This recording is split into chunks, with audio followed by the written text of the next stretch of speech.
Movie की starting एक ऐसे शहर से होती है जहाँ पर अमीर और गरीब लोग एक साथ तो रहते हैं, लेकिन अमीर लोग गरीब लोगों का बिल्कुल साथ नहीं देते। उनके काफी हाई स्टैंडर्ड्स हैं और वो गरीबों को कुछ भी नहीं समझते। ये मूवी इसी शहर में रहने वाले एक आदमी आर्थर पर बेस्ड है। वो अपनी मदर के साथ रहा करता था। उसे कॉमेडी बहुत पसंद थी और उसका दिल चाहता था कि वो एक दिन बहुत बड़ा कॉमेडियन बने। उसका आइडियल एक आदमी था जो कि बहुत बड़े कॉमेडी शो को होस्ट करता था। वो कहता था कि मैं भी एक दिन उनके शो में उनके साथ खड़ा होऊंगा। वो इसके लिए बहुत मेहनत किया करता था। फिर एक दिन हम आर्थर को देखते हैं जो कि किसी कंपनी की एडवर्टाइजमेंट के लिए एक साइन बोर्ड लेकर एक रोड पर खड़ा होता है कि कुछ शरारती बच्चे वहाँ पर आते हैं और उसे बहुत तंग करके उसका साइन बोर्ड छीन कर भाग जाते हैं। आर्थर यहाँ पर जोकर बना होता है। वो उन बच्चों के पीछे भागता है ताकि अपना साइन बोर्ड ले सके, लेकिन वो बच्चे उसे बहुत भगाते हैं और वही साइन बोर्ड उसके मुंह पर मारते हैं, जिससे वो साइन बोर्ड टूट जाता है और उसके बाद फिर वो आर्थर को भी बहुत बुरी तरह मारते हैं। आर्थर काफी हर्ट होता है और सीधा अपने बॉस के पास जाता है। वो उसे सब कुछ बताता है कि बच्चों ने उसके साथ क्या क्या किया, लेकिन उसका बॉस उल्टा उसे डांट देता है और कहता है कि तुम्हारा दिमाग तो ठीक है,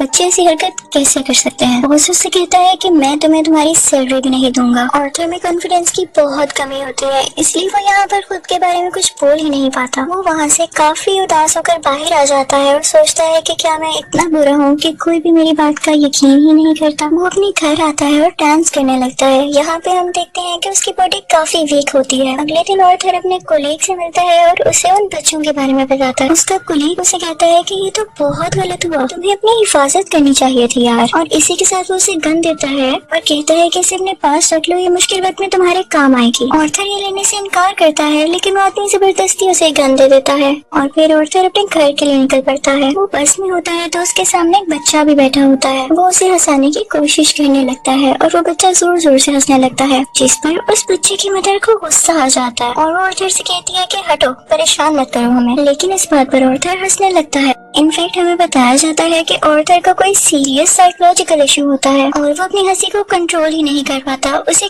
कहीं पर भी हंसी आ जाती है। वो बस में बैठे हुई उस लेडी को एक कार्ड देता है जिसमें उसकी डिजीज के बारे में सब कुछ लिखा होता है। वो घर आता है और अपनी मेडिसिन लेने लगता है। इनफैक्ट वो गरीब था और ये दवाई बहुत एक्सपेंसिव थी, तो वो गवर्नमेंट के बनाए गए मेडिकल सेंटर से ये दवाई फ्री लेता था। वो एक दिन अपनी साइकियाट्रिस्ट के पास जाता है। वो उसे कहती है कि मुझे अपनी डायरी दिखाओ कि तुम क्या क्या लिखते रहे हो। जैसे ही उसकी डायरी खोलती है उसमें ये लिखा होता है कि मैं उस तरह नहीं मरना चाहता जिस तरह बुरी तरह से मैंने जिंदगी गुजारी है। फिर आर्थर वहाँ से अपने घर जाता है तो उसकी मदर उसे पूछती है कि क्या थॉमस की तरफ से कोई लेटर आया, तो आर्थर कहता है कि नहीं, आज भी नहीं। इनफैक्ट थॉमस इस मूवी में बहुत ज्यादा रिच बिजनेसमैन दिखाया गया है और लोग उससे बहुत डरते हैं। उसकी माँ से कहती है कि अगर उसको हमारी हालत के बारे में पता चलेगा तो वो हमारी हेल्प जरूर करेगा। अगले दिन जब वो बाहर जाता है तो वापसी पर आते हुए रास्ते में उसे एक सिंगल मदर मिलती है जिसके साथ एक छोटी सी बेटी भी होती है। वो आर्थर को काफी अच्छी लगने लगती है, लेकिन वो अपने घर आ जाता है। यहाँ उसकी मदर उससे फिर उसी लेटर के बारे में पूछती है तो आर्थर कहता है आपका क्या लेना देना है उससे, वो हमारी मदद नहीं करेगा।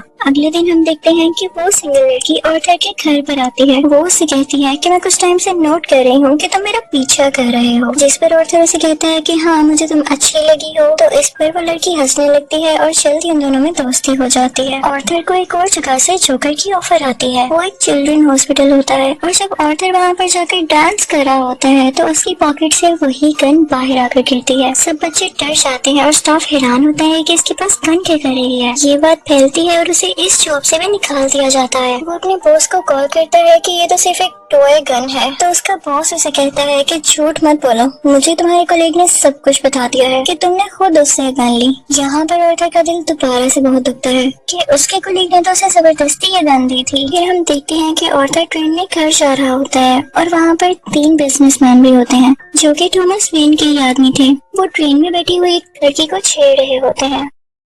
आर्थर को यहाँ पर अपने मेंटल डिसऑर्डर की वजह से हंसी आने लगती है और वो तीनों आदमी समझते हैं कि हम पर हंस रहा है। वो उसे बहुत मारते हैं, इतना मारते हैं कि उसके मुंह से खून आने लगता है। आर्थर उन्हें अपना मसला बताने की कोशिश कर रहा था, लेकिन वो तीनों उसकी एक नहीं सुनते। आर्थर को उन तीनों पर गुस्सा आ जाता है और अपनी गन निकाल कर उन तीनों को शूट कर देता है। वो वहाँ से ये सोचकर भाग जाता है कि मैंने 3 लोगों का कत्ल किया है। वो खुद को एक बाथरूम में लॉक कर लेता है। पहले तो वो डर रहा था, लेकिन यहाँ पर अचानक से वो डांस करने लगता है है। ऐसे लग रहा था जैसे अब उसे कोई रिग्रेट नहीं और वो काफी सुकून में भी था। आर्थर घर आता है तो टीवी पर न्यूज चल रही होती है जिसमें थॉमस बोल रहा होता है। वो कहता है कि जिन 3 लोगों का कत्ल हुआ वो मेरे आदमी थे और उन्हें किसी जोकर ने मारा। लेकिन यहाँ पर गरीब लोग उन तीनों की डेथ का अफसोस करने के बजाय जोकर्स का साथ दे रहे होते हैं, क्योंकि वो सिर्फ जोकर्स के रूप में ही अमीर लोगों के खिलाफ स्ट्राइक कर रहे होते हैं। वहाँ से आर्थर अपने साइकेट्रिस्ट के पास जाता है तो वो उसे बताती है कि हम आज आखिरी बार मिल रहे हैं क्योंकि गवर्नमेंट ने हमें फंड्स देना बंद कर दिया है और अब के बाद मैं आपका फ्री इलाज नहीं कर सकती। आर्थर दोबारा से काफी टूट जाता है और उदास होकर वहाँ से बाहर आ जाता है। फिर हम आर्थर को देखते हैं जो कि कॉमेडी शो में लोगों को हंसाने की कोशिश कर रहा होता है, लेकिन वो ऐसा कर नहीं पाता और परेशानी में उसे जोर जोर से हंसी आने लगती है। इस वजह से उसका शो खराब हो जाता है और वो घर आ जाता है। घर आने पर उसकी मॉम उसे कहती है कि बेटा ये लेटर थॉमस के लिए पोस्ट कर दो। आर्थर जब ये पढ़ता है तो उसे अपनी आंखों पर यकीन ही नहीं आता। वो अपनी मदर के पास जाता है और कहता है आपने मुझसे सब कुछ क्यों छुपाया। उसकी माँ उसे बताती है कि बेटा मैंने ये जानकर नहीं किया। इनफैक्ट थॉमस और मैं एक दूसरे को पसंद करते थे और इवन शादी भी करना चाहते थे, लेकिन मैं बहुत गरीब थी और वो बहुत अमीर, तो हम सोसाइटी की वजह से शादी नहीं कर सके। आर्थर अपने बाप से मिलने के लिए निकल पड़ता है। जब वो वहाँ पर पहुँचता है तो उसके घर के गेट के पीछे थॉमस का अपना बेटा खड़ा होता है। आर्थर उसके सामने बच्चों जैसी हरकतें करने लगता है और उसे भी हंसाने की कोशिश करता है, लेकिन तभी वहाँ पर थॉमस का बटलर आ जाता है। वो उस बच्चे से कहता है कि स्ट्रेंजर से बात नहीं करते और आर्थर को वहाँ से जाने के लिए कहता है। आर्थर उससे कहता है कि मैं सच्चाई से पर्दा हटा कर ही जाऊंगा। मेरी माँ ने थॉमस के यहाँ 30 साल काम किया और वो दोनों एक दूसरे को पसंद भी करते थे और मैं किसी और का नहीं थॉमस का ही बेटा हूँ। जिस पर बटलर उसे कहता है कि तुम भी पागल हो और तुम्हारी माँ भी पागल है। उसने ये स्टोरी अपने पास से बनाई है, उसका थॉमस से कोई लेना देना नहीं है। ये सुनकर आर्थर को काफी बुरा लगता है और वो वहाँ से चला जाता है। आर्थर जब घर जाता है तो उसे पता चलता है उसकी मॉम को कोई अटैक हुआ है और उन्हें हॉस्पिटल शिफ्ट किया जाता है। आर्थर जब बाहर बैठा होता है तो उसके पास 2 पुलिस ऑफिसर्स आते हैं। वो उससे पूछते हैं कि ट्रेन में उस दिन जो 3 आदमी मरे क्या तुम उनको जानते हो? तो आर्थर आगे से कहता है नहीं, मुझे क्या पता होगा। उसे पता चलता है कि इन पुलिस ऑफिसर्स ने उसकी माँ से भी सेम क्वेश्चन किया था, जिसकी वजह से उसकी मॉम को अटैक हुआ। वो अंदर अपनी माँ के पास आ जाता है और वहीं पर वो सिंगल मदर भी होती है कि तभी टीवी पर एक न्यूज चलती है और उस पर आर्थर का वही फेवरेट टीवी होस्ट होता है, वही कॉमेडियन जिसे आर्थर बहुत पसंद किया करता था। वो काफी शौक से उसका शो देखने लगता है, लेकिन देखते ही देखते उसे अपना चेहरा टीवी स्क्रीन पर दिखाया जाता है। बेसिकली आर्थर का फेवरेट कॉमेडियन उसका मजाक उड़ा रहा होता है। जब आर्थर को एक कॉमेडी शो में हंसी आ गई थी, ये देखकर आर्थर काफी टूट जाता है कि मेरा आइडल मेरा मजाक उड़ा रहा है, इससे तो मुझे इंस्पिरेशन मिली थी। उसे सब चीज पर यकीन ही नहीं आ रहा होता। थॉमस घर आता है तो न्यूज चल रही होती है कि शहर के हालात काफी खराब हो गए हैं। गरीब लोग जोकर्स का मास्क पहने सड़कों पर निकल आए हैं और अमीर लोगों के खिलाफ स्ट्राइक कर रहे हैं। इन लोगों में बहुत दुश्मनी बढ़ गई है और ये सारे के सारे थॉमस के खिलाफ है। और ये देखकर काफी खुश होता है कि वो सब के सब लोग जोकर बने हुए थे, यानी क्लाउन्स बने हुए थे। उसे लगता है कि पहली बार उसकी जॉब की या उसकी किसी ने तारीफ की हो। अब जहाँ पर वो गरीब लोग स्ट्राइक कर रहे थे वो एक थिएटर था। उस थिएटर के अंदर अमीर लोग एक मूवी देख रहे थे और वहाँ पर थॉमस भी था। उस स्ट्राइक को रोकने के लिए पुलिस वहाँ पर आ जाती है और उन्हें मना करती है। हर तरफ हलचल मच जाती है और इस चीज का फायदा उठाते हुए आर्थर उस थिएटर के अंदर चला जाता है। वो थिएटर के वॉशरूम में जाता है जहाँ पर थॉमस भी आया था।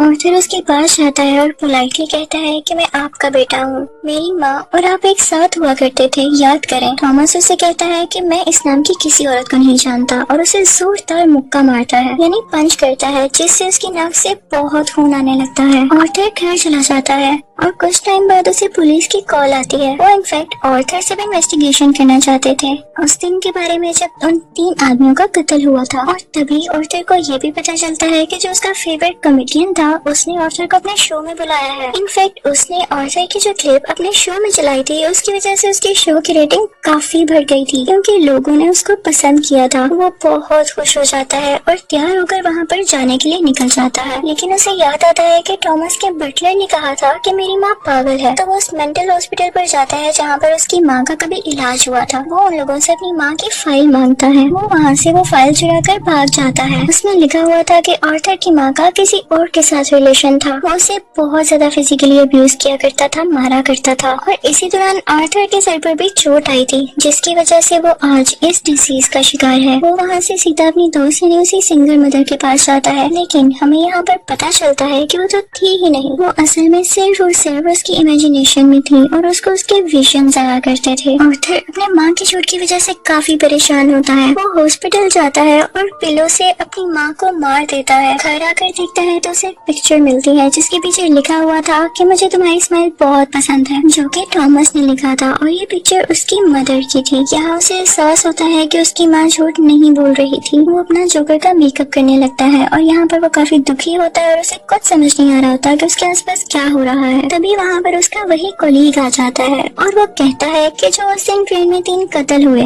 और रिसेंटली तुम्हारी माँ का भी कत्ल हुआ, मैं उसके बारे में कुछ पूछना चाहता हूँ। आर्थर को लगता है कि ये लोग फिर से मेरा जीना हराम करने आए हैं और वो यहाँ पर अपने कोलीग को बुरी तरह से मार देता है। अब इसके बाद आर्थर तैयार होता है और अपने जोकर का फुल कॉस्ट्यूम पहन लेता है। वो अब अपने फेवरेट कॉमेडियन के शो में जाने की तैयारी कर रहा था। वो बहुत खुश होता है और रास्ते में डांस करता हुआ जा रहा होता है। वहीं पर वो दोनों पुलिस ऑफिसर्स भी आ जाते हैं जो उसे ट्रेन में हुए हादसे के बारे में इन्वेस्टिगेशन कर रहे थे। पर आर्थर वहाँ से भाग आता है और भागते भागते एक ट्रेन में घुस आता है। उस ट्रेन में और भी बहुत सारे लोग ऐसे थे जिन्होंने जोकर का कॉस्ट्यूम पहना था। पुलिस इतने सारे लोगों में उसको ढूंढ ही नहीं पाती, तो इसी बात का फायदा उठाते हुए वहाँ से बाहर आ जाता है और अपने फेवरेट कॉमेडियन के शो की तरफ जाता है। वो जब उसके सामने जाता है तो वो उससे पूछता है कि क्या तुम भी जोकर बने हो, क्या तुम भी अमीरों के खिलाफ प्रोटेस्ट कर रहे हो। आर्थर उसे रिक्वेस्ट करता है कि आप लोगों को मेरे बारे में कुछ न बताइएगा सिवाय इसके कि मैं एक ऑर्डिनरी चौकर हूँ।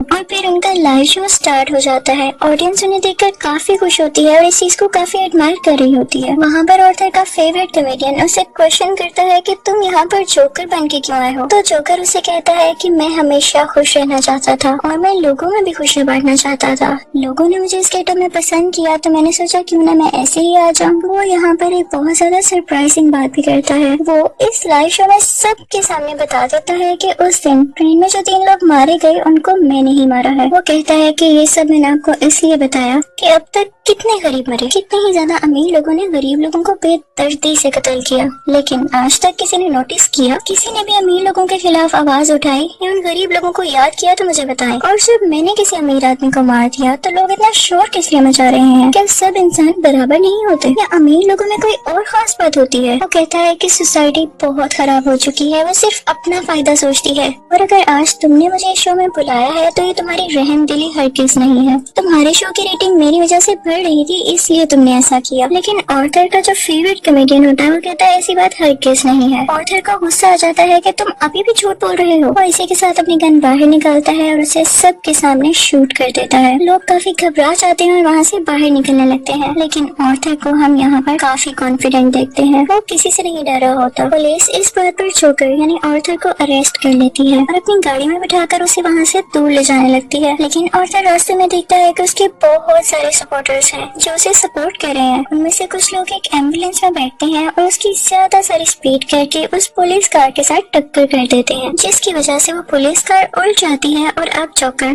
बाहर आ गया था। वो उन सब लोगों में शामिल हो जाता है और उसी कार के ऊपर आकर खड़ा हो जाता है। सब लोग उसे यहाँ पर देख पा रहे थे और उसे चीयर कर रहे थे। उसके मुंह और नाक से काफी खून आ रहा था, लेकिन वो उसी खून से अपनी स्माइल बना लेता है और हाथ फैलाकर जोर जोर से हंसने लगता है। ये इनफैक्ट एक ऐसी स्माइल थी जिसके पीछे गम, तकलीफ और दुख छुपा हुआ था। वो अब उन सब लोगों का हीरो बन चुका था और वो यहाँ पे काफी खुश था कि लोग फाइनली अब उसे तारीफ कर रहे थे, उसे अप्रिशिएट कर रहे थे। दूसरी तरफ हम थॉमस को देखते हैं जो कि अपनी प्रेजेंट वाइफ और अपने बेटे के साथ ये शहर छोड़कर जा रहा होता है, लेकिन तभी साइड पे खड़ा एक जोकर उन लोगों को शूट कर देता है, लेकिन वो उनके बेटे को कुछ नहीं कहता। फिर सीन चेंज होता है और हमें आर्थर यानी जोकर एक साइकियाट्रिस्ट के पास दिखाया जाता है। वो वहाँ पर भी हंस रहा होता है तो वो साइकियाट्रिस्ट उससे कहती है कि तुम बिला वजह क्यों हंसते रहते हो। तो आर्थर उससे कहता है कि आप इस फीलिंग को कभी नहीं समझ पाएंगी, और ये कहकर वो वहाँ से बाहर आ जाता है। उसके जूतों के नीचे खून लगा हुआ था, जिससे ये जाहिर होता है कि एक अच्छा इंसान